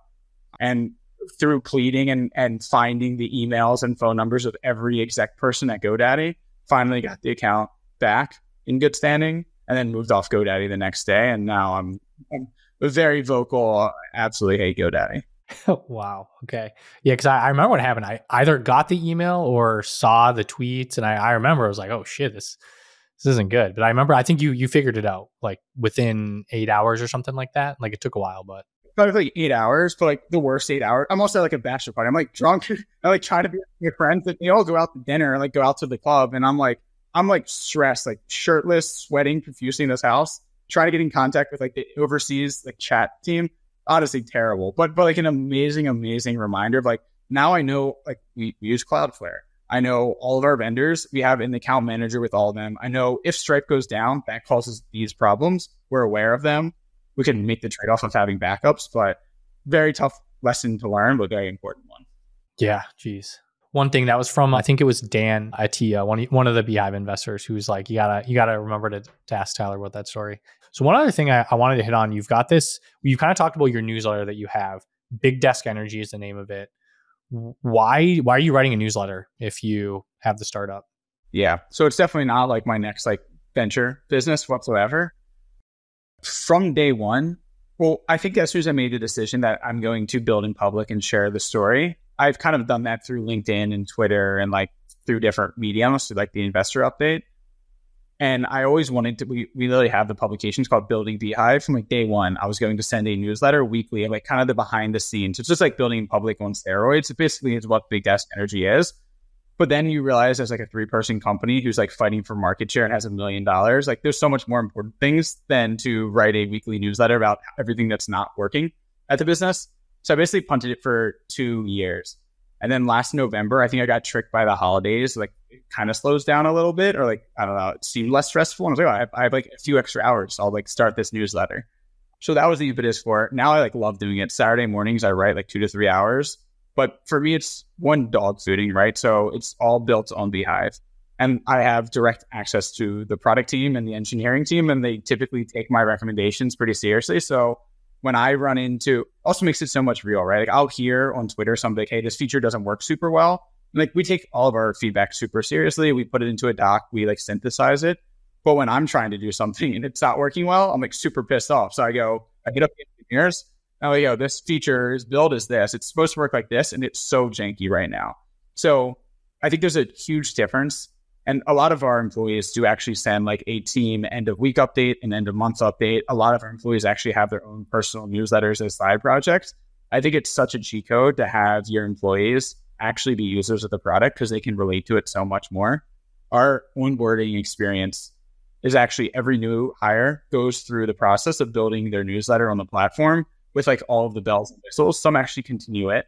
Some just like do it as like, onboarding and that's it. But for me, I get to dog food the product. I get to do building in public. It's also like another success story, right? So like we're almost at 50,000 subscribers in 9 months. It's been super fun to use Boost, to use the ad network, to use like these lead gen, the lead magnets, like everything else. And also just like stress, like I'm super opinionated when something doesn't work. I like to let people know about it. So it's been great. And you have a pretty popular Spotify playlist. I think you started this back in the MorningBrew days. That's the cheat code that no one knows. Everyone's like, how do you have like, I think it's like 20,000 likes in this playlist? I created this playlist. I listen to music all day long when I work. So I created this playlist of songs I want to listen to while I work back in the MorningBrew days. And Neil, the managing editor, is like, dude, I'll throw it in the newsletter. So that was like the real cheat code from going from like 0 to 6,000 likes on the Spotify playlist is MorningBrew being sent to 1 million people helps that a lot. And then from there, it's just kind of grown into its own where people recommend it. And now I have the newsletter kind of driving it. I'm probably the only person dumb enough to have a newsletter built on a Spotify playlist. Very unique for sure. Any new bangers that you've added in the past, couple days, couple weeks? Always. People always ask me, how often do you listen to the playlist? And the answer is never. I'm always listening to new music. I'm always doing like R&D for the playlist. Okay. So you don't listen to the playlist, but you add stuff all the time. I'm like deep in like finding new music, and then Spotify, 95% of the credit goes to Spotify. Their algorithms are amazing. So you go down like a rabbit hole of good, similar sounding music. You use their like radio feature, and I'll just find like banger after banger, and I just add it to the playlist. So the only time I really listen to the playlist is on flights because I have it downloaded, and so it's like easy to listen to. But outside of that, I'm recruiting for new music out there. Okay, cool. We'll throw a link to that in the show notes too if people want to check it out. What kind of stuff is it? Is it like EDM, rap, country? What's the vibe? Not rap or country. Probably skews more EDM. I call it like chill EDM. Basically, it's like it should be lively enough to keep you focused, awake, attentive, but not super word heavy or aggressive where it's like very distracting. So it's like kind of a fine line between that is how I describe it. But interesting. So then just generally speaking, going back early days of beehiiv or your like recent, Anything you wish you did differently? You probably hit on some stuff. Maybe we can just pull some prior examples. But what if you could go back to day one? What would you do different? It's such like a shitty answer and reflection. I'm sure I've made dozens and dozens of mistakes, but in talking to other people in the startup ecosystem of how many times they've pivoted or made an assumption and had to backtrack, maybe it's because we came from the MorningBrew days where like we've already made those mistakes at MorningBrew, and I had a very clear roadmap of like, this is what it takes to build a successful newsletter. These are the features, these are the data, this is how users are using it because this is how we used it. I've kind of had a pretty clear vision for what the product would be. I'm sure I've made like personnel decisions. The classic example I think everyone gives is not hiring soon enough. And obviously everyone repeats that. There's definitely been a few people where there's a little bit of friction in the early days, and you just hope magically they're going to be a 180 different person, start contributing and caring more and like working harder. And that never happens. And it's always a morale drainer in the sense of like having someone, when you are so good at bringing on A players, you actually discredit like how annoying it is for them to have to put up with someone who's putting in like a C+, B- effort because they care about their work.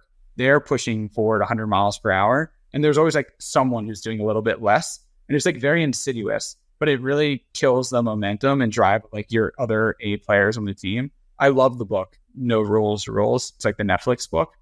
Very rarely do I recommend, like, I try not to read like so many business books, and some of them are like a little cliche. I think the No Rules Rules book, my team makes fun of me because I always quote it, but like I've read every chapter and I go like, this is the way. But it just is like, if you do hire the right people and you give them the autonomy and trust and space to do what they do best, those types of people get really annoyed when they're surrounded by people who are not trying as hard as they are. And so you're doing yourself such a disservice by keeping them around. And I'm like a people person. Like, it sucks firing people. It sucks like admitting that you were wrong and then also like ruining someone else's week, month, career trajectory. It's like a really shitty thing to do, and like definitely the downside of being in this position. But every time I've done it, the amount of DMs I'd get immediately after being like, thank God. And like it's quiet and insidious, but it's best for everyone and probably for them too. Interesting. Okay. So, I mean, it comes back to the talent thing. You got to have the right team in place, people that all have the same priorities and ambition, and everyone's aligned. I mean, that's kind of the realization with like raising the Series A as well. It's like, what if AI totally wipes out newsletters and like if something happens with Gmail? We have such a talented group of people that with $10 million in the bank, we could figure out something else to do. But it always comes down to like, do you have people who are smart, talented, bought in, and take pride in their work and that they're enjoyable to work with? I think if you have that as a nucleus, that like, it's hard to do anything without that. Wait, so there's people that think AI is going to like eliminate email or what? I have no idea. I'm just using like the black swan. And then like no one knows what the black swan is before it's the black swan, right? But I at least want to be in a situation where like it is so hard. Again, we're across 12 different countries, right? So the fact that we've created this group of talented people who are so amazing to work with and so smart and driven, like shouldn't be taken for granted. And to have that go to waste because I mismanaged capital or like didn't foresee something that's like unforeseeable, which is like really what led myself to raising the Series A. Yeah, that makes sense. And you raised a Series B also a couple months ago, I think you mentioned. Yeah, the decision with that was actually more difficult. We had $10 million in the bank still, and we were burning about $400,000, maybe $500,000 a month. And it became this classic fork in the road where again, like my gut is like, I love the bootstrap, like just like slow and steady. But then you start to realize like, oh, we could actually ramp up, like the paid spend is working. Like we could ramp this up and get more market share. We've actually like ignited a lot of competitors in the space to like pick up their pace and work harder. And like, it's getting actually harder. And there's like a very path forward of like, yes, we could like inch it out and burn $400,000 or $500,000 a month. We'll like close those margins. We'll work towards break even, or we could really step on the gas and like really try to win and dominate in this market. And I think that's like the classic tale of DC in general, but it was like a very real, I saw both paths and I thought either one could have been the best path forward. But ultimately, I think we're just like super competitive. We have like a ton of conviction in what we're building. And I wanted to be empowered to accelerate market share, not the slow and steady and kind of like a more heated and contested space. Yeah, I was going to say, knowing you're pretty competitive. So if like one of the options is like go harder and win faster, that maybe sounds like what you pick. There's also like a quality of life element too, right? Like at the end of the day, everyone on the team is a human that has like emotions and other hobbies and things to do. And there's like friction. And like, yes, I love the fact that we're very lean. We work really hard. Everyone puts a ton of time and effort into it. But if there's a way where like I could have a little bit more confidence because we have more capital to hire like 3 people, that would then remove something off of like either my plate or someone else's plate, that makes my life better, makes their life better. And we're probably actually doing that thing better at the end of the day. Like that's like the benefit of like, being able to spread bandwidth. And if everyone's just working 60, 80-hour weeks and burnt out, like that's also not a recipe for success. So there's definitely trade-offs.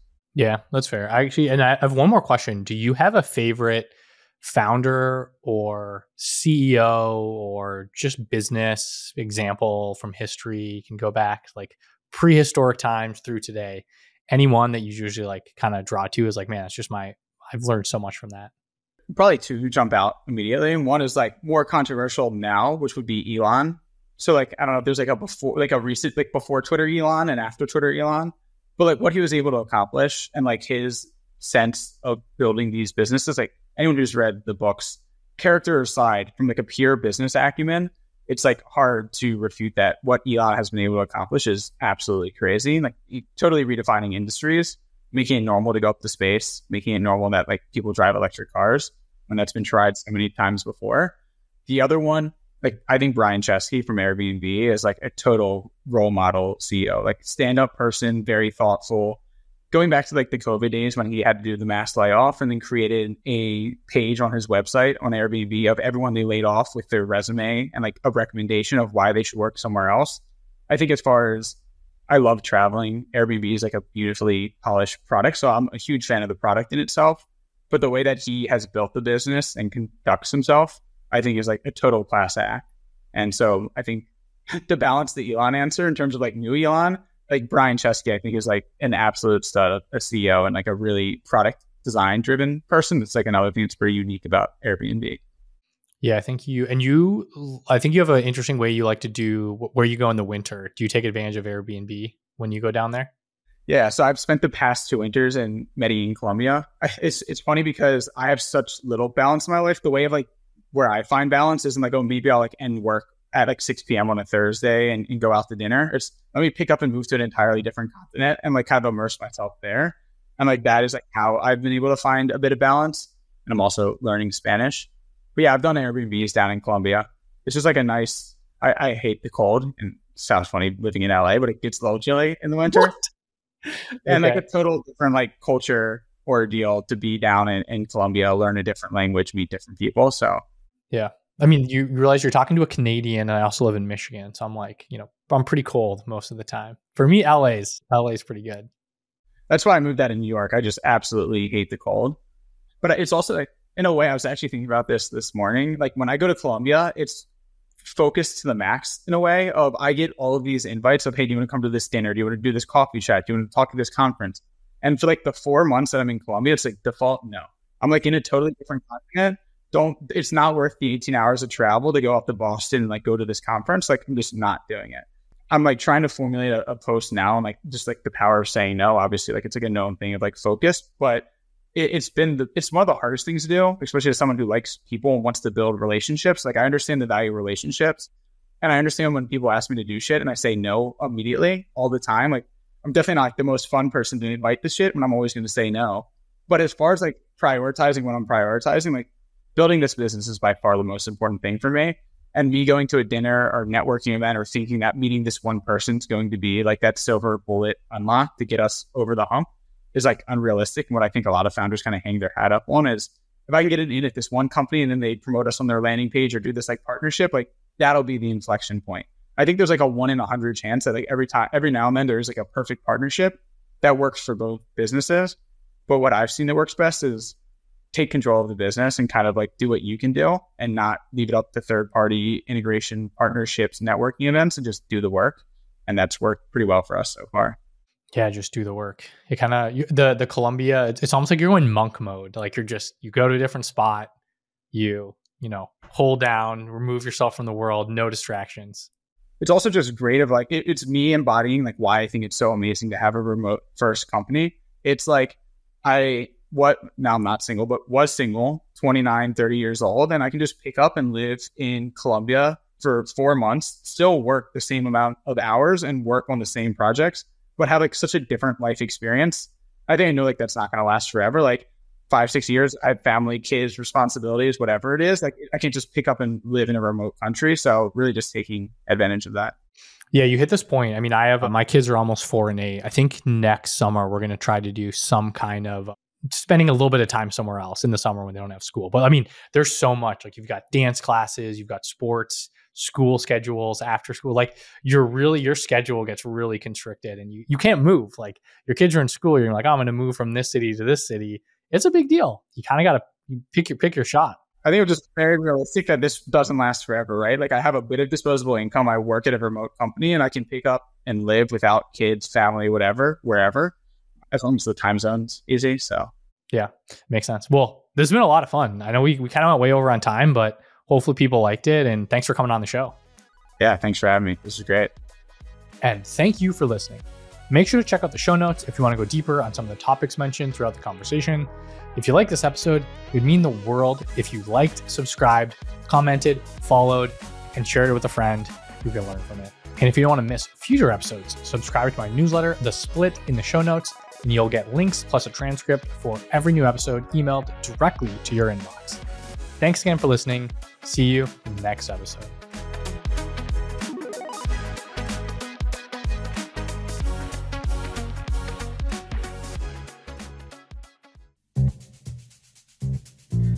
Hey everyone, Eric here.